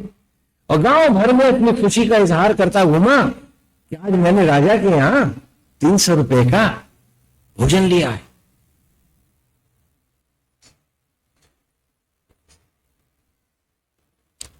आज मुझे राजा के यहां कितना बढ़िया खाने को मिला कि बस मजा ही आ गया, मजा ही आ गया। सबको बताए, सबने कहा हाँ भाई बाबा, आज तो तेरा भाग्य खुल गया। अब अगले दिन, विद्वान लोगों आप ही के लिए, अगले दिन उसको हाजत लगी, दिशा मैदान जाने की जरूरत हुई। वो बड़ा दुखी, 300 का घाटा हो जाएगा। बोलो, 300 का घाटा जो हो जाएगा। हाँ? एक बात बताओ मेरे विद्वान दोस्तों, जो केवल विद्वता के लिए ही सत्संग करते हो, धाम नहीं जगाते हो, राह नहीं चलते हो, कि अगर वो किसान 300 का घाटा बचाएगा तो क्या होगा? बोलो तो पेट सड़ जाएगा और वो अकाल मृत्यु को चला जाएगा। और वो जो बिन पची विद्वता का भोजन तुम पेट में भरे हो, वो बड़ा कीमती है, लेकिन तुम्हें अकाल मृत्यु ही तो देगा। सिवाय इसके और क्या देगा? मन के भटकाव देगा, और भटकाव अकाल मृत्यु देंगे। हां, इस किसान का उदाहरण समझ लो, इस किसान के उदाहरण को पहचान लो। यह हम सब का उदाहरण है कि विद्वता के लिए सत्संग मत करो, इसमें डूब करके इस प्रेम में रोम रोम समा जाओ, ऐसे डूबो कि फिर होश ही ना आए, सब कुछ गोविंद हो जाए, सब कुछ गोविंद। ज्ञान केवल साबुन है, राह जा रहा हूं, उतना ही सामान रखूं जितने से तन मन धुलता रहे, उतना ही रखूं जिसमें तन ढका रहे। ज्यादा लाद लूंगा तो चल ही नहीं पाऊंगा, तो चलेगा कौन? फिर तो ये होगा अच्छा बहुत है, बोले हाँ, बोले ना एक दुकान खोल लेते हैं, धंधा शुरू हो जाएगा ज्ञानी जी का। हाँ, यही तो करो, यही तो करोगे तुम। इसलिए आए पूरी श्रद्धा, आस्था और भक्ति के साथ हम इस कथा को आप पान करें और संकल्प लें कि ज्ञान को पीने के लिए, ज्ञान को पचाने के लिए, क्योंकि अगर जो पचेगा नहीं तो क्या करेगा? एक बात बताओ, एक उदाहरण देते हैं आपको कि घने बादल आए गगन में, बहुत घने बादल हैं गगन में आए हैं, और एक बूंद पानी न बरसे, क्या पौधों को राहत होगी? हाँ, किसान भी बैठे हो, हाँ, क्या पेड़ों को, पौधों को राहत होगी? कीड़े पड़ जाएंगे पौधों में, फसल बर्बाद हो जाएगी। वो ज्ञान जो बादलों की तरह तुम्हारे दिमाग में छाया है, जीवन, आचरण, विचार और व्यवहार में उतरा नहीं है, तुम्हें भक्ति रस नहीं देगा, कुछ और नए कीड़े दंभ के, मिथ्याभिमान के और कुमार्ग के दे जाएगा, लोगों को ठगने के दे जाएगा। हाँ, जरा सा लोगों को और लूट लेंगे, हाँ, विद्वान जो हो गए, लेकिन जीवन सड़ जाएगा, जिंदगी की फसल में फिर कुछ पैदा ना हो। इसीलिए सनातन धर्म के सभी ग्रंथों का ज्ञान आचरण, विवेक, व्यवहार, स्वभाव प्रदान, इसी को मुख्यता से मान के चलता है। थोथे विद्वता में विश्वास नहीं करता है। समझ लो, एक है फिलॉसफी और दूसरा है अध्यात्म। इन दोनों में भेद है। फिलॉसफी में दो शब्द हैं, फाइलास और सोफास। फाइलास कहते हैं लव फॉर नॉलेज, जानना चाहता हूं, बहुत बहुत जानना चाहता हूं। और सोफास कहते हैं सूक्ष्मता को, गुणवत्ता को, जैसे सोफिस्टिकेटेड वीपन, सोफिस्टिकेटेड इंस्ट्रूमेंट्स। तो फाइलास एंड सोफास का सिर्फ एक ही फिलॉसफी शब्द का एक ही अर्थ है, a lust for love and knowledge, जिसे हिंदी में अथवा संस्कृत में हम क्या कहेंगे, बुद्धि विलास, वाणी विलास। और अध्यात्म शब्द का अर्थ है, आद्य माने अराउंड, चहुर, आद्य माने अब आरंभ करें, आत्मा का ज्ञान, आत्मा को पाने का मार्ग। तो सनातन धर्म ने फिलॉसफी नहीं, अध्यात्म स्वीकारा है। और अध्यात्म में विद्वान नहीं, भक्त बना जाता है, विनम्र हुआ जाता है। प्राणी मात्र में अपनी आत्मा का दर्शन किया जाता है और उसी में झूमा जाता है। इसी भावना से आए सीधे बैठ जाए, प्रसाद विश्राम के बाद यहीं से कथा को हम आगे लेंगे। सीधे बैठ जाए, पलकों को झुका लें, क्योंकि समय अपनी मर्यादा में चला गया है। आपने भजन में समय लिया, हमने भी थोड़ा कथा में आपसे समय ले लिया है, तो सीधे बैठ जाए, पलकों को झुका दें और इस प्रवचन को आत्मसात करें, पचाएं। भगवान का, गोपाल का, नारायण का, अष्टमी के देवता का सुंदर रूप हमारे अंतर में प्रकट हो और हम उसकी मनोरम झांकी करें।